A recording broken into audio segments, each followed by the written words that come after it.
Saudara PJ Ketua Tim Penggerak PKK Aceh Safriati mengingatkan pentingnya pencegahan stunting dalam upaya membentuk generasi yang sehat, cerdas, dan mampu bersaing di tingkat global.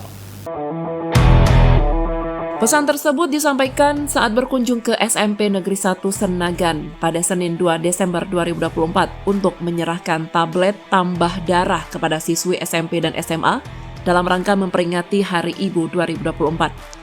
Safriati mengungkapkan bahwa stunting dapat mempengaruhi kecerdasan generasi masa depan. Pemberian tablet tambah darah ini diharapkan dapat menjaga kesehatan para siswi untuk mencegah stunting sejak dini. Selain itu, Safriati juga berpesan agar siswa bijak menggunakan gawai yang saat ini menyajikan berbagai informasi namun juga dapat berdampak negatif jika digunakan berlebihan.